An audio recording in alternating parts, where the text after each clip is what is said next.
హల్లెలూయా. దేవుని స్తోత్రం. మీ అందరికీ మా వందనాలండి.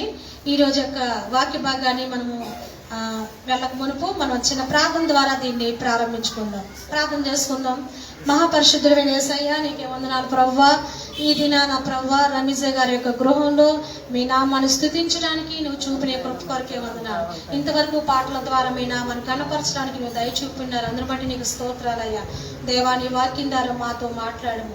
చెప్పబడిన సాక్ష్యాన్ని బట్టి నీ కృతజ్ఞత స్తోత్రాలు అయ్యా. తండ్రి, నీ వాక్యంలో నీ కుటుంబస్తులతోనూ మా అందరితోనూ కూడా మీరు మాట్లాడి నీ కృపలో దయలో మమ్మల్ని నడిపిస్తారని నమ్మొచ్చు అయ్యా. నిలబడేది మీ దాసరాలే కానీ మాట్లాడుతుంది మీరే ఉన్నారు తండ్రి. ఆత్మ మీలో నుండి మాట్లాడుచున్నాడే కానీ మాట్లాడేవారు మీరు కారని మమ్మల్ని నడిపిస్తున్న దేవుడివి. దేవాని ఆత్మ సహాయం మాకు అనుగ్రహిస్తారని నమ్మొచ్చు. యేసయ్య నామం పేరట అడుగుచున్నాము తండ్రి. ఆమేన్. హల్లెలూయా, హల్లెలూయా. దైవవాక్యాన్ని మనం చెప్పుకుందాం. అయితే మనందరి జీవితాల్లో ఒక్కొక్కరు మేము ఏమనుకుంటామంటే మన యొక్క గృహాల్లో కానీ మన ఇంట్లో మన యొక్క వ్యక్తిగతంగా కానీ మన జీవితంలో కొన్ని కార్యాలు జరగాలి అని మనం అందరం కూడా అనుకుంటూ ఉంటాం. అయితే కొన్ని పరిస్థితుల్లో నుండి మనం విడిపించబడాలని కూడా అనుకుంటా ఉంటాం. కానీ మనంతటిగా మనమే ఆ పరిస్థితుల్లో నుంచి ఏమాత్రం కూడా బయట పడలేము. అయితే మన స్థితిగతులు మారాలన్నా, మన పరిస్థితుల్లో నుంచి బయటికి రావాలన్నా, మన జీవితాల్లో కొన్ని కార్యాలు జరగాలన్నా మన శక్తికి మించింది అయినప్పుడు మన శక్తికి మించిన ఒక శక్తి అనేది మనకు తోడుగా ఉంటేనే తప్ప దీంట్లోంచి మనం బయటకు పడలేము. హల్లెలూయా. అయితే గుంటలో పడిన వాడు ఒక గుంటలో పడినప్పుడు ఎవరు అతను లేపగలుగుతాడంటే ఎవరైతే ఒంటిలో నిలబడతాడో వాడు మాత్రమే పైకి లేపడానికి అవకాశం అనేది ఉంటది. అయితే గుడ్డివాడికి ఎప్పుడు కూడా దారి చూపలేరు. అందుకనే మనం ఏ స్థితిలో ఉన్నా, ఏ పరిస్థితిలో ఉన్నా, ఎలాంటి స్థితిగతుల్లో ఉన్నా మనల్ని లేపే గల శక్తి కలిగిన ఒక శక్తిమంతుడనేవాడు మనకి కావాలి. ఆయనే మన ప్రభువైన యేసు. హల్లెలూయా. ఆ దేవుడు మాత్రమే ఏ పరిస్థితుల్లో అయినా మనల్ని విడిపించగలిగిన వాడు, కార్యాలు చేయగలిగిన గొప్ప దేవుడై ఉన్నాడు. అయితే దేవుడు మనకిచ్చిన గొప్ప ధన్యత ఏంటంటే ఆ ప్రభు దగ్గరే మనం అందరం కూడా ఉన్నాము. హల్లెలూయా. అయితే ఈ రోజు దేవుడు తన వాక్యాన్ని ఏ రీతిగా మాట్లాడుతున్నాడంటే తన బిడ్డల యొక్క కోరిక ఏమై ఉందో, తన బిడ్డల యొక్క ప్రార్థనలు ఏవైతే ఉన్నాయో ఆయన వారి సంకల్పం చొప్పునే, నీ కోరిక చొప్పున, నీవు చేస్తున్న ప్రార్థన చొప్పున నీకు ఈ కార్యాలు చేయాలి అని దేవుడు ఈ రోజు ఈ యొక్క సాయంకాల సమయాన ఆయన మన మధ్యన ఉన్నాడు. హల్లెలూయా. అయితే దేవుడు ఎలాగంటే తగిన సమయంలో, ఆయనకున్న సమయంలో మనకన్నీ కూడా దేవుడు జరిగిస్తూ వస్తూ ఉంటాడు. అయితే రాత్రి విత్తనం పెట్టేసి పొద్దున్నే వెళ్ళి పడుకోతామంటే కుదిరిద్దా? జరగదు కదా. విత్తనం పెడితే దానికి ఒక సమయం వస్తుంది. ఆ టైంలో ఆ పనులు, ఆ కార్యాలు జరుగుతూ ఉంటాయి. అయితే దేవుడు కొన్ని ప్రార్థనకి ఆలస్యం చేస్తూ ఉన్నా, కొన్ని ప్రార్థనలు సమయం పడుతూ ఉన్నా అది మన మంచి కోసమే. దానిలో దేవుడి యొక్క సంకల్పం ఎంతో గొప్పగా అనేది ఉంటూ ఉంటది. హల్లెలూయా.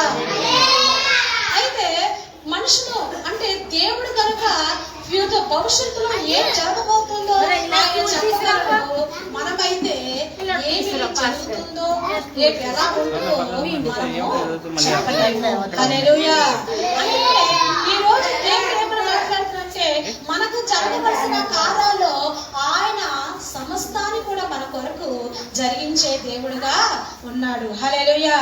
అయితే మనం చేయగలిగినది మనం చేస్తే, మనం చేయలేనిది, చేసుకోలేనిది దేవుడు మన కొరకు చేస్తాడు. దేవుడికి స్తోత్రం. ఈ రోజు వాక్య భాగం ఏంటంటే నీవు చేయగలిగింది నీవు చెయ్యి. నీవు ఏదైతే చేయలేవో, చేసుకోలేవో, ఏదైతే నీ వల్ల కావట్లేదో అది నేను నీ కొరకు చేస్తాను. దేవునికి స్తోత్రం. అయితే దైవ వాక్యముల నుండి, ఈ వాక్య భాగాల్లో నుండి ప్రభు మనతో మాట్లాడుతున్న మాట యోహాను సువార్త 2వ అధ్యాయము 1 నుంచి 10 వచనాలు కూడా ఇప్పుడు చెప్పబడే మాట రాయబడి ఉంది. ఏమని ఉందనంటే కానాను ఊరిలోనికి యేసు ప్రభు వారు ఒక వివాహానికి పిలువబడ్డారు. అయితే యేసు ప్రభు వారు, తర్వాత తల్లి అయిన మరియమ్మ, తర్వాత శిష్యులైన వారు వీరందరూ కూడా ఆ వివాహంలోనికి వెళ్ళారు. అయితే యూదుల ఆచారం ఎలా ఉంటుందంటే ఆ వివాహంలో ద్రాక్షారసం అనేది ప్రతి ఒక్కరు కూడా వడ్డిస్తూ ఉంటారు. అయితే వివాహం అయితే అంతా జరుగుతూ ఉండగా అక్కడ భోజనాలు వడ్డిస్తూ ఉండగా ఎంతో మంది జనం ఉన్నారు.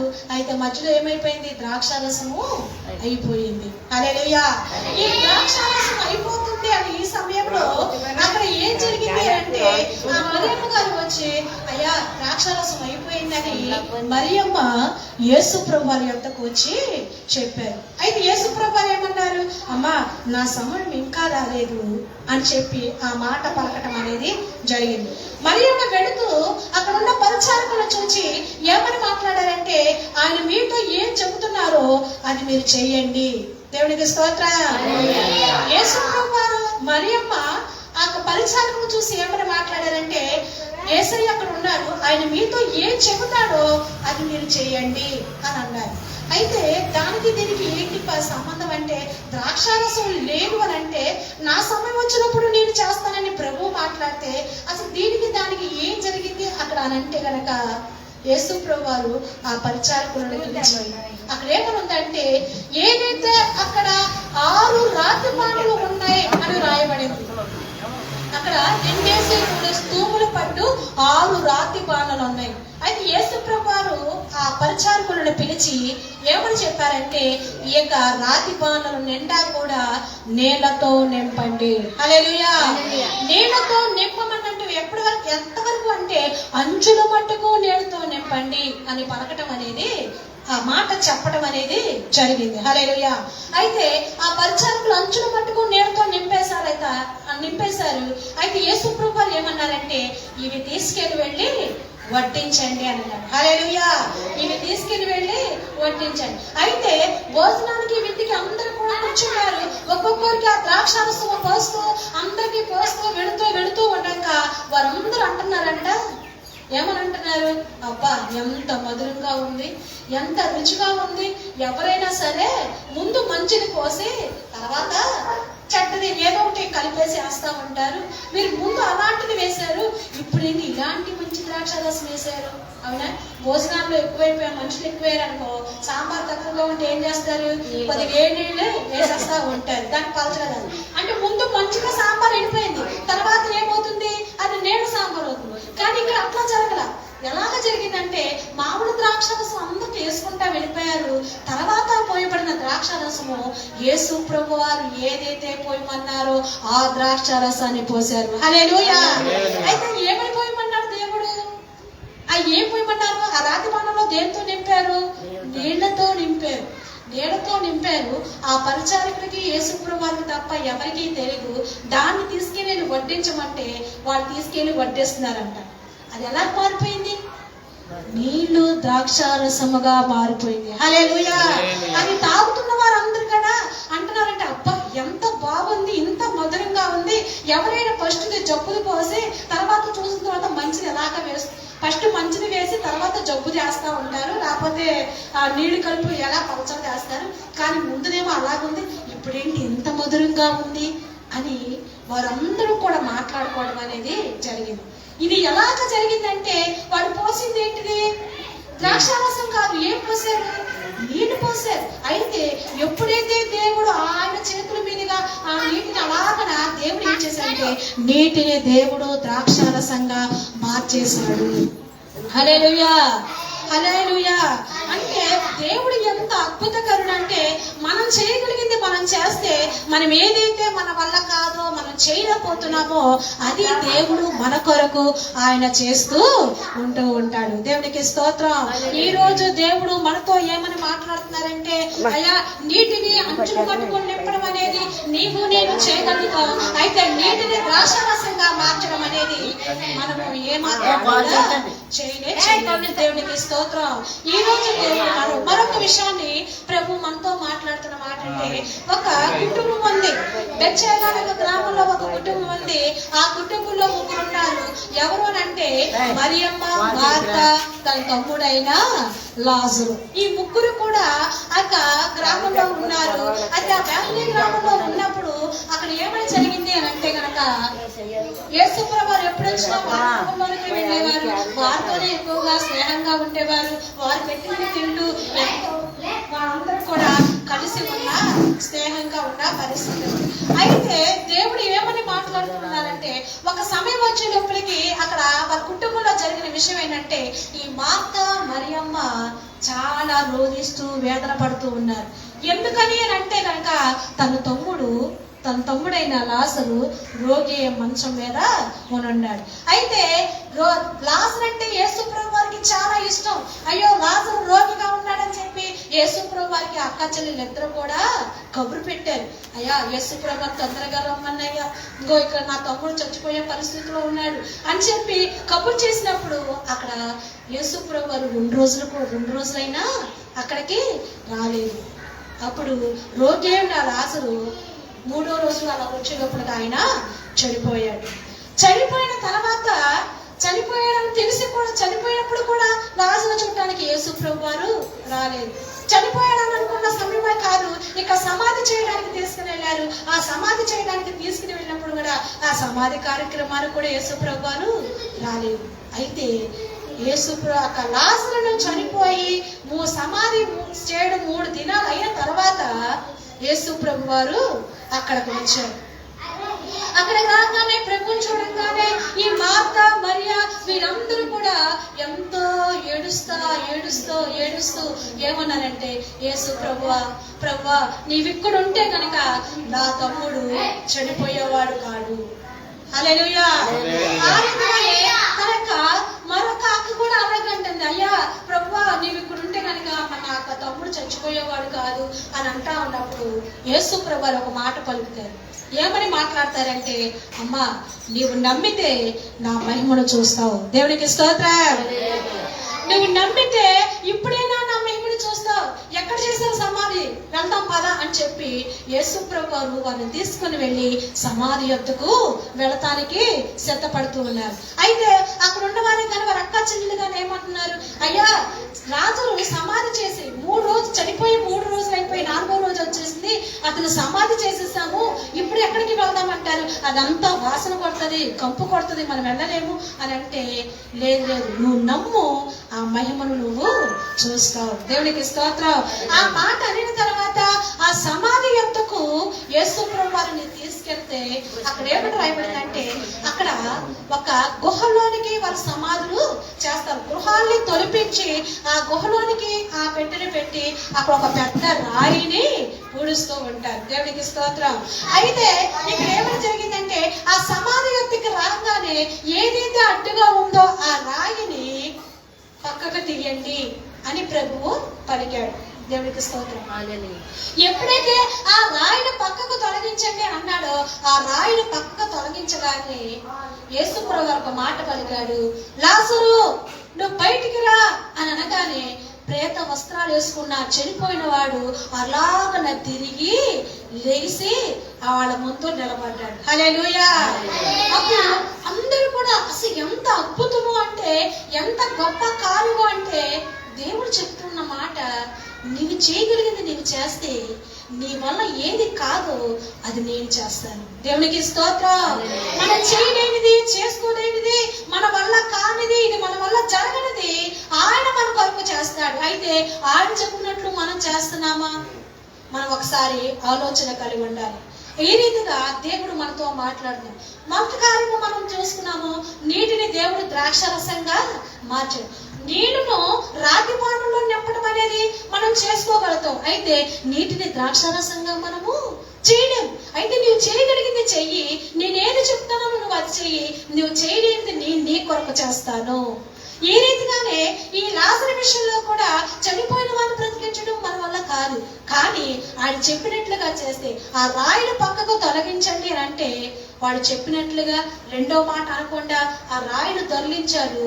పేట వస్త్రాలతో నింపబడిన అతను తిరిగి లాజరు బయటికి వచ్చి నిలబడ్డాడు. హల్లెలూయా. అంటే నీవు ఏదైతే చేయలేవో అది నీ కొరకు నేను చేస్తాను అని ఈ రోజు దేవుడు మనతో మాట్లాడుతున్న మాట. దేవునికి స్తోత్రం. అయితే బైబిల్ గ్రంథంలో మరొక వాక్య భాగాన్ని మనం చూసుకుందాం. ఇక్కడ ఎక్కడంటే సిరియా దేశంలో సైన్యాధిపతి అయిన నయమాను ఒక ఆయన సైన్యాధిపతిగా ఉన్నాడు. దేవునికి స్తోత్రం. ఎన్నో దేశాల మీద జయం పొందినవాడు, ఎంతో జయశీలుడిగా, పరాక్రమశాలిగా, ఎంతో పేరుగాంచిన సంపాదించాడు, కానీ ఆయనలో ఒక లోపం అనేది ఉంది. తన దేహం అంతా కూడా ఎలా ఉందంట? కుష్ఠరోగముతో ఉంది. ఆ కుష్ఠరోగముతో చాలా బాధపడతా ఉన్నాడు. అయితే ఆ ఇంటిలోనే ఒక చిన్న బిడ్డ పని చేస్తా ఉందంట, పనమ్మాయిగా. ఆ బిడ్డ ఎవరు? ప్రభువునికి ప్రార్థన చేసే పాప. అయితే ఒక రోజు తన యజమానుడంట తన యొక్క దేహంలో ఆ కవచాలను అవన్నీ వస్త్రాలు తీస్తా ఉంటే ఆమె చూసింది, అయ్యా అమ్మా ఏంటి మన యజమానుడు అలాగనే ఉన్నాడంటే, అప్పుడు ఆ తల్లి ఆ చిన్న పాపతో చెప్తున్నమాట, మీ యజమానుడికి కుష్ఠరోగం ఉందమ్మా, ఇలాంటి పరిస్థితిలో ఉన్నాడనంటే ఆ చిన్న పాప చెప్పిన సాక్ష్యము, షోమ్రోన్లో ఒక ప్రవక్త అనేవాడు ఉన్నాడు, ఆయన ఎలాంటి వారినైనా బాగు చేయగల శక్తిమంతుడు, ఆయన యందు దేవుడు ఉన్నాడు, అక్కడికి మన యజమానుడు వెళ్తే తప్పకుండా బాగుపడతాడు. హల్లెలూయా. ఆ మాట చెప్పినప్పుడు ఆ భార్య తన భర్తకి అమ్మా ఇలాగానే చెప్పింది. అయితే వెంటనే అతను కూడా ఎంతో ఆశతో కొన్ని ఏమని తీసుకెళ్ళంటే కొన్ని ఆయనకి ఇవ్వడానికి, గిఫ్ట్గా ఆయనకి ఇవ్వడానికి కొన్ని అన్నిటిని కూడా తీసుకెళ్ళి అక్కడికి వెళుతూ ఉండగానే దేవుడి స్వరం ఎవరికి వినపడతా ఉంది? దైవజనుడైన ఎలీషాకు వినపడుతుంది.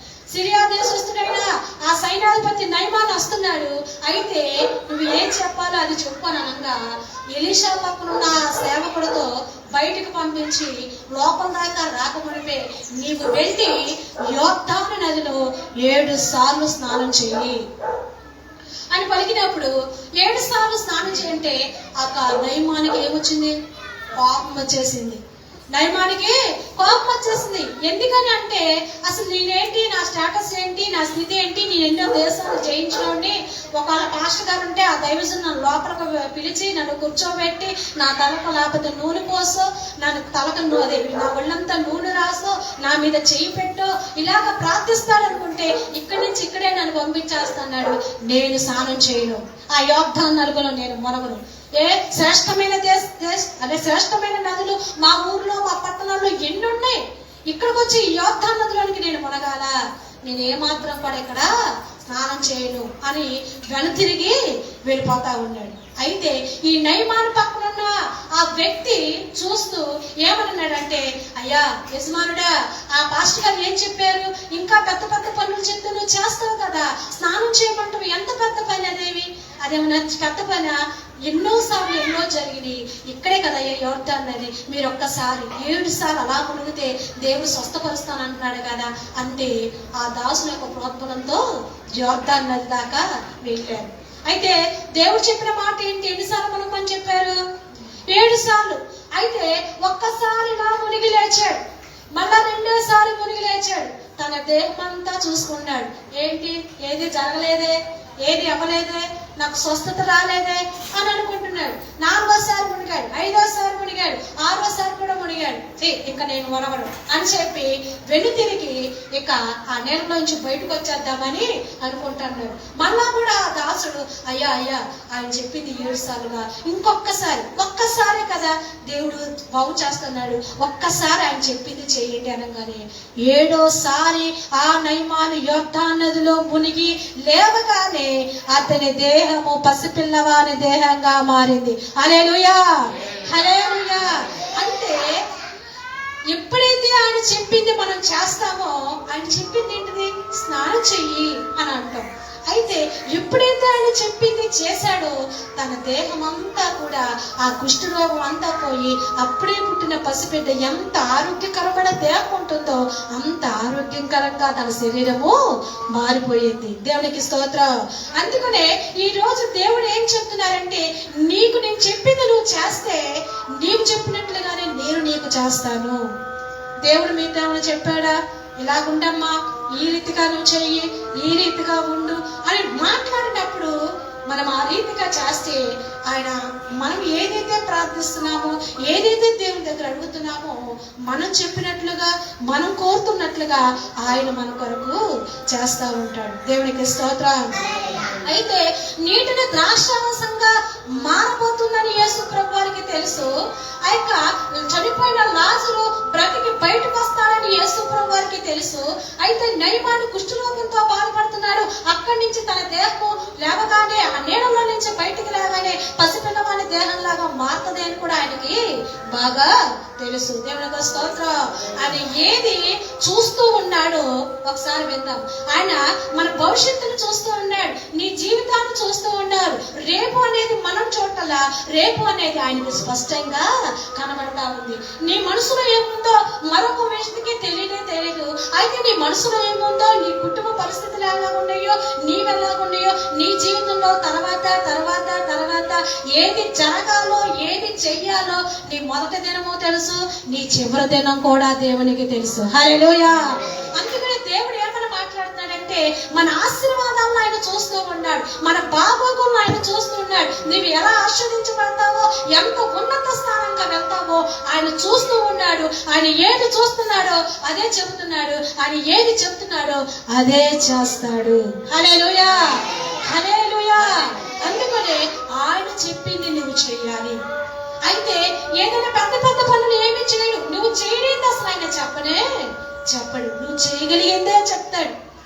అంచుల మట్టుకు నేను నింపడం మనకు వచ్చిందా? చేయగలుగుతామా? చేస్తాం. ఒక రాయిని పక్కకు తొలగించిందంటే చేస్తాం, అవునా? నువ్వు 7 సార్లు స్నానం చేయంటే చేస్తాం. చెయ్యొచ్చా? వీళ్ళందరూ చేసే పనులే దేవుడు చెప్పాడు. అయితే నీటిని ద్రాక్షారసంగా మార్చడం మన వల్ల కాదు, చనిపోయిన వ్యక్తిని బ్రతికించడం మన వల్ల కాదు. ఆ రీతిగానే ఈ నయమన యొక్క దీర్ఘకాల వ్యాధితో బాధపడుతున్న ఈ కుష్ఠరోగాన్ని పోగొట్టుకోవడం మన వల్ల కానే కాదు. అయితే దేవుడు ఏమని మాట్లాడుతున్నాడంటే, నీవు చేయగలిగింది నీవు చేస్తే నీ వల్ల ఏది కావట్లేదో, ఏది జరగట్లేదో అది నేను నీ కొరకు చేస్తాను. దేవునికి స్తోత్రం. హల్లెలూయా. అందుకనే ఈ మాటను బట్టి దేవుడు మనతో ఏమని మాట్లాడుతున్నాడంటే, ఆయన చెప్పింది చేసేవారు అని అంటే ఆయనకి చాలా ఇష్టమైన వారు. దేవునికి స్తోత్రం. ఇది నీ జీవితంలో నువ్వు ఎలా ఆశీర్వదించబోతున్నావో అది దేవునికి బాగా తెలుసు కనుకనే, అమ్మా నీ జీవితంలో ఇది జరగబోతుంది అని అనినప్పుడు, అయ్యా నేను నమ్ముతున్నాను ప్రభువా అని మనము చెప్పాలి. హల్లెలూయా. ఎందుకనంటే రేపు అనేది మనకు కనబడతలా, ఎవరికి కనిపిస్తా ఉంది? దేవుడికి కనిపిస్తుంది, దేవుడికి కనిపిస్తుంది. అయితే ఈ లోకం ఏమని అంటుందో తెలుసా? కార్యం జరగనివ్వండి అప్పుడు నమ్ముతాం. అవునా? రమేష్ గారు అలాగంటారా? కార్యం చేయనివ్వండి, పనులు జరగండి అప్పుడు నేను నమ్ముతాను అని అంటారు. బైబిల్ ఏమని చెబుతుందంటే, దేవుడి మాట ఏమని సెలవిస్తుందంటే, నీవు నమ్ము, ఆ కార్యం నీ జీవితంలో జరిగి తీరుతుంది. హల్లెలూయా. అంటే లోకం చెప్పినట్లుగా కాదు, ఆయన చేస్తే, ఆయన చేసినప్పుడు నమ్ముతామని కాదు, నువ్వు నమ్మితే ఆయన చేస్తాడు, నువ్వు నమ్మితే ఆయన చేస్తాడు. దేవునికి స్తోత్రం. ఈ రోజు దేవుడు స్పష్టంగా ఏమని మాట్లాడుతున్నారంటే, ఆయన చెప్పింది నువ్వు చెయ్యి, నీవు చెప్పినట్లుగా నేను చేస్తా. నీవు ఏది ప్రార్థిస్తున్నావో దాని ప్రకారంగా చేస్తా. నీవు ఏదైతే నీ కుటుంబం గురించి కోరుకుంటున్నావో, నీ బిడ్డల ఆశీర్వాదం ఎలా ఉంటాలని అడుగుతున్నావో, నీవు అడుగుతున్నట్లుగానే నీ కోరిక చెప్పనా, నీ సంకల్పం చెప్పనా, నీవు అడిగినట్లుగానే నీ జీవితంలో నేను చేస్తాను. అయితే నేను చెప్పింది నువ్వు చేస్తున్నావా అని ఈరోజు ప్రభు మనతో మాట్లాడుతున్నాడు. ఇట్టి మాటలు బట్టి మనము, ప్రభువా నీవు చెప్పింది నేను చేస్తానయ్యా. నిజంగానే దైవవాక్యం ఒక ఆదివారం దినాల వాక్యం చెబుతా ఉంటే రమేష్ గారు వాక్యం వింటూ ఉన్నారు. వాక్యం వింటా ఉంటే ఆ రోజు వాక్య సందేశం ఎలాగనే వచ్చిందంటే, ఎందుకంటే జక్కే కుటుంబంలోనికి యేసు ప్రభు వారు వచ్చాడు. ఈ రోజు నీ ఇంట్లో నేను ఉండాలి అని అనుకుంటే జక్కయ్య సంతోషంగా, అయ్యా మా ఇంటికి రండి ప్రభు అని అక్కడ మేడి చెట్టు నుంచి కిందకి దిగి త్వరగా తన ఇంటిలోనికి చేర్చుకున్నాడు. ఇలాంటి వాక్యాన్ని విని ఒక దాదాపుగా నన్ను ఒక దినాన మా గృహాల్లో ప్రార్థించాలి అనే ఆలోచన చేత మా గృహంలో జరుగుతుంది, ఇంకా 2-3 గృహాల్లో జరుగుతుంది. అయితే ఈ వాక్యానికి స్పందించి, అమ్మ ప్రార్థన అనేది మీ గృహాల్లోనికి ప్రభు రావడం అనేది ఎంతో మంచిది అని మాట్లాడినప్పుడు రమేష్ గారు కూడా మాట్లాడారు, మా ఇంట్లో పెట్టండి అమ్మ, నెలకొకసారి మా ఇంట్లో ప్రార్థన పెట్టండి. ఆమె దేవుని ఎంతో సంతోషంతో చేర్చుకున్నారు. హల్లెలూయా. ఆమె దేవుడు చెప్పినట్లుగా చేశారు. హల్లెలూయా. అందుకనే ఈ రోజు దేవుని యొక్క ఆశీర్వాదం ఎలా పలుకుతుందంటే వాళ్ళ కుటుంబ విషయంలో, నేను చెప్పింది నువ్వు చేసావు కనుక ఇక నువ్వు ప్రార్థన చేయి, నువ్వు ఏది చెబుతున్నావో అదే నీ కుటుంబంలో నేను చేస్తాను. హల్లెలూయా. ఈ రోజు ఈ స్తుతి ఆరాధన ఈ కుటుంబంలో జరుగుతూ ఉందంటే, ఈ రోజు ఒక గొప్ప ఆశీర్వాదాన్ని దేవుడి గృహంలోనికి ఆయన రావడం, ఒక మాట పలకటం అనేది జరిగింది. నీ చెప్పింది నువ్వు చేసావు గనుక ఇక నేను చెప్పింది నేను చేస్తాను. ఈ రీతిగా వారి కుటుంబమే కాదు, ఈ రోజు వాక్యం ఎంతమంది అయితే వింటున్నారో, ఇక మైక్ ద్వారా ఎంతమంది అయితే వింటున్నారో, ఈ లైవ్ ద్వారా ఎంతమంది అయితే దైవ వాక్యాన్ని వింటూ ఉంటారో, వారందరి జీవితాల్లో దేవుడు చెప్తున్న మాట, మీ జీవితాల్లో నేను కార్యం చేయబోతూ ఉన్నాను. ఎందుకంటే నేను చెప్పినట్లుగా మీరు చేస్తున్నారు కనుక. దేవునికి స్తోత్రం. ఈ ఆశీర్వాదాలతో రమేశ గారిని, వారి కుటుంబాన్ని దేవుడు నింపాలని, ఆ రీతిగా విన్న వాక్యం మనందరి జీవితాల్లో కూడా ఫలింప చేయాలని ప్రార్థన చేసుకుందాం. ప్రార్థన చేద్దాం. దేవునికి స్తోత్రం. అందరూ కూడా ప్రార్థనలో ఏకీవించండి, కళ్ళు మూసుకోండి. మరి ఈ కుటుంబం కొరకు కూడా మనం అందరం కూడా ప్రార్థించే వారంగా ఉన్నాము. అయితే కొన్ని నిమిషాలు మనం ప్రార్థన చేసి ఈ యొక్క ప్రార్థన మనం ముగించుకోబోతున్నాం. హల్లెలూయా. దేవానికి స్తోత్రం, స్తోత్రం, స్తోత్రం నాయన. చెప్పబడిన మాటను బట్టి నీకు వందనాలు ప్రభువా. అవునయ్యా, మా భవిష్యత్తును, మా ఆశీర్వాదాలను నువ్వు చూస్తున్నావు తండ్రి. నువ్వు ఏది చూస్తున్నావో అదే మాకు చెబుతున్న దేవుడివి, ఏది మాకు చెప్పావో అదే నువ్వు చేస్తున్న దేవుడుగా ఉన్నావు ప్రభువా. ఈ దినాన ప్రభు మాతో ఉన్నందుకు వందనాలు. ఈ దినాన రమేశ్ గారు వారి కుటుంబంతో నీవు ఉన్నందుకు వందనాలు. ఇంటి ఆశీర్వాదాలు ఈ గృహానికి మీరు కలిగిస్తున్నందుకు వందనాలు అయ్యా. అయ్యా, నిన్ను ఎంతో సంతోషంతో నీ సన్నిధానానికి ఆమెను పిలుచుకున్నారు ప్రభువా. అవునయ్యా, గృహంలో నిన్ను చేర్చుకున్నారయ్యా. మిమ్మల్ని చేర్చుకుంటే నన్ను చేర్చుకున్నట్లు అన్నావు తండ్రి. ఈ దినాన నీ బిడ్డలుగా ఈ గృహంలో మేము చేర్చబడటానికి మీరు చూపిన కృప కొరకే నీకు స్తోత్రాలు అయ్యా. మీరు కనికరించి ఈ కుటుంబానికి రావాల్సిన ప్రతి ఆశీర్వాదాన్ని మీరు దయచేయండి. వారి బిడ్డల విషయంలో, తన విషయంలో, వ్యక్తిగతంగా వారి ప్రార్థన ఏవైతే ఉన్నాయో నీ నా మహిమార్థంగా ఆ కార్యాలు వారి జీవితంలో జరిగించుకున్నాయి. మరుసటి నెలకి నీ సన్నిధిలో వారు సాక్షిగా నిలబడినట్లుగా నీ మహిమను కనపరచండి అయ్యా. విన్న వాక్యాన్ని మా అందరి జీవితాల్లో కూడా మీరు ఫలింపచేయాలి. లైవ్లో వించిన ప్రతి ఒక్కరి జీవితాల్లో కూడా ఇటు వాక్యానుసారంగా ఆత్మ బలముతో నింపబడిన వారే ముందుకు కొనసాగడానికి దయ చూపుతారని నమ్మచ్చు. యేసయ్య నామమున పేరటడుచున్నాము తండ్రి. ఆమేన్. హల్లెలూయా, హల్లెలూయా. దేవునికి స్తోత్రం. దేవుడి యొక్క మహాకృపను బట్టి